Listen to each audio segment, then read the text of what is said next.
안녕하십니까. 맥체인 성경 읽기 여호수아 18장 19장 시편 149편 150편 예레미야 9장 마태복음 23장 첫 번째 여호수아 18장 19장 기업 분배의 완성과 실천적 순종 본문 이해에 도움이 되는 배경과 맥락을 소개합니다. 여호수아 18장은 아직 분배되지 않은 땅을 향해 여호수아가 7지파에게 각성시켜 실제로 분배를 시행하도록 독려하는 장면으로 시작됩니다. 실로의 회막을 세운 후 땅 분배는 제비 뽑기를 통해 하나님 앞에서 진행됩니다. 이는 신적 주권 아래 이스라엘 백성이 땅을 나누며 하나님의 약속을 삶 속에 실현하는 과정입니다. 19장에서는 나머지 지파들의 기업이 제비 뽑기 방식으로 분배되며 마지막으로 여호수아 자신도 분깃을 받습니다. 이는 여호수아가 먼저 백성을 위해 수고한 후 마지막에 자신을 위한 분깃을 받는 겸손과 질서의 표현입니다.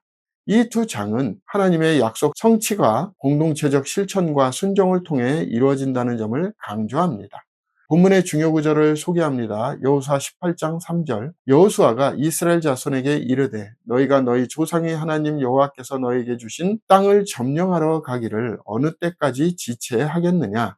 본문을 적용하는 데 도움이 되는 가이드라인입니다. 오늘날 우리는 하나님께서 이미 주신 약속의 말씀을 붙들고 실제로 순종하며 나아가야 할 때가 많습니다. 믿음은 마음에만 머무는 것이 아니라 행동으로 이어져야 합니다. 지체함은 믿음 없음의 한 표현이 될 수 있습니다. 하나님의 말씀은 삶으로 실현될 때 완전해집니다.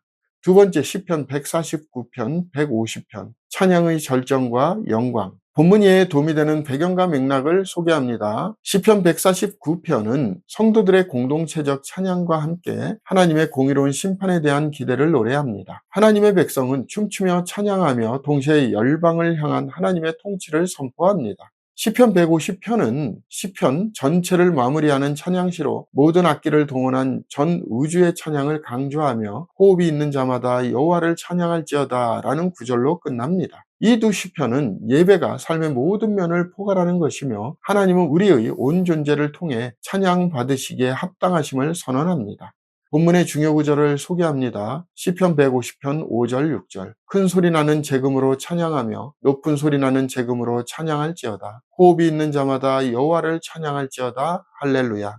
본문을 적용하는 데 도움이 되는 가이드라인입니다. 오늘날 우리는 바쁜 삶 속에서 찬양을 소홀히 여기기 쉽지만 하나님을 찬양하는 것은 존재의 근본 목적입니다. 예배는 특정 장소나 시간에만 제한되지 않으며 우리의 삶 전체로 드려져야 합니다. 하나님은 우리의 숨쉬는 순간마다 찬양을 받기에 합당하신 분이십니다. 호흡이 있는 지금 우리는 찬양해야 합니다. 세 번째, 예레미야 9장 진실한 통곡과 거짓된 입술 본문 이해에 도움이 되는 배경과 맥락을 소개합니다. 예레미야 9장은 선지자의 깊은 탄식으로 시작되며 백성의 죄악이 얼마나 깊고 만연한지를 여실히 보여줍니다. 거짓과 배반, 혀로 속이는 말들이 이스라엘 사회를 무너뜨리고 있으며 심지어 하나님의 이름으로 맹세하면서도 진실하지 못한 백성들의 위선을 고발합니다. 너희는 각기 이웃을 조심하며 어떤 형제든지 믿지 말라는 말은 사회 전체가 불신과 부패로 물들었음을 나타냅니다. 하나님은 지혜를 자랑하지 말고 자랑하는 자는 이것으로 자랑할지니 곧 명철하여 나를 아는 것이라고 말씀하시며 참된 신앙은 올바른 삶과 연결되어야 한다는 원리를 강조합니다. 본문의 중요 구절을 소개합니다. 예레미야 9장 23절 24절 여호와께서 이와 같이 말씀하시되 지혜로운 자는 그의 지혜를 자랑하지 말라. 용사는 그의 용맹을 자랑하지 말라. 부자는 그의 부함을 자랑하지 말라. 자랑하는 자는 이것으로 자랑할지니 곧 명철하여 나를 아는 것과 나 여호와는 사랑과 정의와 공의를 땅에 행하시는 자인 줄 깨닫는 것이라. 나는 이 일을 기뻐하노라. 여호와의 말씀이니라. 본문을 적용하는 데 도움이 되는 가이드라인입니다. 오늘날 우리는 외적인 지식이나 업적보다 하나님을 바르게 아는 것이 진정한 지혜임을 기억해야 합니다. 하나님을 안다는 것은 그분의 성품을 닮아가는 삶을 의미합니다. 인애와 공의, 정의를 실천하는 삶이야말로 참된 신앙의 열매입니다. 말보다 삶으로 증명해야 합니다. 오늘의 마지막 본문 마태복음 23장 외식에 대한 7가지 화 본문 이해에 도움이 되는 배경과 맥락을 소개합니다. 마태복음 23장은 예수님께서 서기관들과 바리새인들의 위선을 강하게 책망하시는 장으로 7번에 걸쳐 화 있을진저라는 선언이 반복됩니다. 이들은 외형적으로는 경건해 보이나 실상은 무덤 같고 남에게는 무거운 짐을 지우면서 자신은 실천하지 않는 자들이었습니다. 예수님은 그들이 하나님의 말씀보다 전통과 겉모습을 더 중시하며 천국문을 닫는 자들이라고 지적하십니다.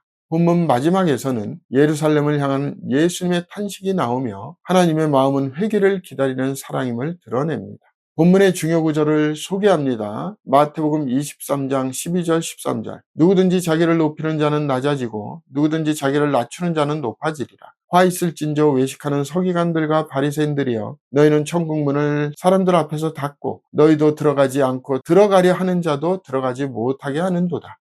본문을 적용하는 데 도움이 되는 가이드라인입니다. 오늘날 우리는 종교적 형식에 안주하거나 타인을 정죄하면서도 정작 자신은 회개하지 않는 모습을 경계해야 합니다. 하나님은 중심을 보시는 분이며 진정한 경건은 외모가 아니라 삶의 진실함으로 나타납니다. 다른 이의 구원을 막는 자가 아니라 도우는 자가 되어야 합니다. 복음은 막는 것이 아니라 여는 것입니다. 감사합니다.